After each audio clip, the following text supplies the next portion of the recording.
faded, Zoom, woke, coyote, cancel ratchet, culture, non-binary, bubble, COVIDiot, digital blackface. long hauler, Words change.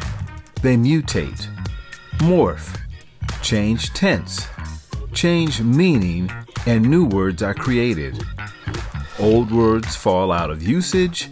Expressions that everyone is using this week may very well fall out of favor in a month. And a paragraph that made perfect sense 5 years ago might sound really strange now. Journey Writers presents Word of the Month.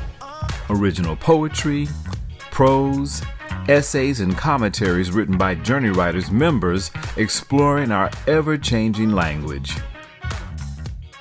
Journey Writers' word of the month for this month is woke.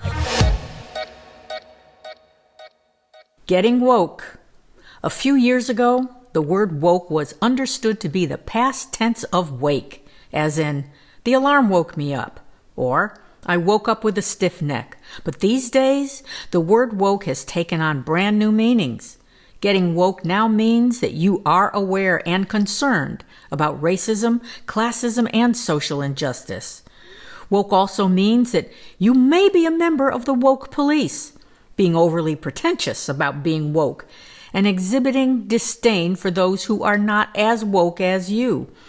Getting woke is being clear about what you think, how you feel, and what you do about being woke.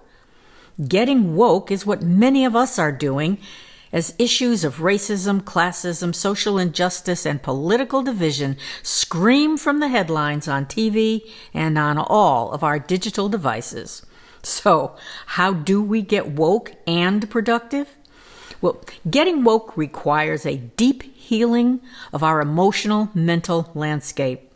And when we accept the fact and the truth of America's dis-ease, we first start the healing process within ourselves to punch through denial, to bring clarity to our personal blind spots, prejudices, and implicit biases. And we all have them. Then, and only then, can we face it, trace it, embrace it, and replace it. And here's how. First, face it. Sometimes we need to take a step back and examine the presence of diversity and inclusion in our own lives. So, how diverse are our schools, neighborhoods, places of work, friends, social settings? And if they are not, we need to ask ourselves why. 2, trace it. Understand how and why we may be ignoring or denying the reality of racism and social injustice. So what are the implicit biases that feed our denial, and where did they come from? Then we embrace it. Accept the fact that America is facing disturbing, unpleasant, and upsetting times, and all of us need to sit for a while in the fire of discomfort, because this is our current reality. Then we replace it. We turn awareness, sadness, and concern about this state of affairs into what I call skillful action, in whatever form you choose. There are 3 things that all of us can do. 1, know our country's history, and that means all of it, the good, the bad, the beautiful, and the ugly. 2, vote in every single local and national election. And 3, donate to relevant organizations, join a grassroots effort, or even volunteer with programs that offer direct help to those in need. Getting woke is what all of us must do to help our country heal and live up to its promise of life, liberty, and justice for all. So, just do it. Get woke. I'm Beth Gibbs for Journey Writers' Word of the Month.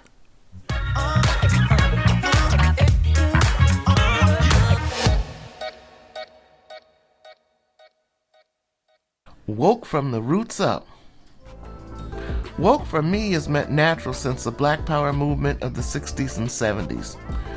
I started wearing an afro in 1968 and continued until I sold out, for a job from 1984 to 1989. After leaving, I locked up and been nappy and happy ever since. You see, natural for me was not only a black pride value, but a lesbian feminist value as well. My hair has always been more of a statement than a style. 2 cancers with chemotherapy contributed to my hair loss. After the first chemo, my dreads didn't come back like tree trunks, but like blades of grass. It became thinner and softer with the second chemo. After starting an injection for diabetes, I'd find my locks lying on the floor like dead grass that had been raked. I covered the empty patches with scarves, and I was disappointed in myself for being vain, because I wasn't one of those women. I was deep, political, passionate. See, I don't need to look good. I just need to be smart. When I was bald from chemo, I didn't wear a wig or a scarf. I wore my fat, funny head and held it up high. So what's happening to me? I'm trying to keep the focus on me and my insecurity about losing my hair and aging. The phrase old and ugly resonates and weaves itself into my consciousness lately. When did I become so shallow? I fear I'm a failed feminist. I've come to believe that I'm ugly and in need of fixing, and that I need to feed the beast of capitalism and purchase preferred characteristics. That ain't woke. I'm in a coma.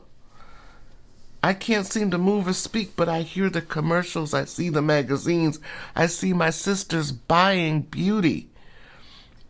I'm trying to keep it real. I keep thinking I need to buy a wig. A nappy wig, of course. Or perhaps have dread extensions made from my fallen locks. I mean, would that be woke? I spoke to my sister who wears a wig and to my sister who would never. I can't get woke just talking to myself. Both told me I was beautiful. One referred me to a natural hairstylist. I found one who's a cancer survivor, and on her second set of locks herself. She's a spiritual sister, and she told me that my hair had a soul, feelings, sensitivities, likes and dislikes. She prescribed rose water and tea tree oil. I have an appointment with her to detoxify my hair with herbs and natural oils. It's growing already. For today, I know that just taking care of my hair is a part of the developing intimate relationship of my mind and soul and body. My hair is coming to life with the rest of me.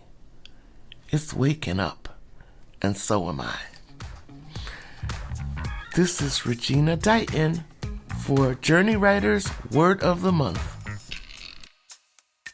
We hope you have enjoyed Word of the Month, presented by Journey Writers Incorporated. Our organization provides a safe, supportive space for writers and those who want to become writers to share their work and receive constructive feedback. For more information about Journey Writers, our twice-monthly workshops, and how you can participate in the Word of the Month, please visit our website at journeywriters.org. We'd love to hear from you. Word of the Month is made possible through a generous grant from the Betty Knox Foundation.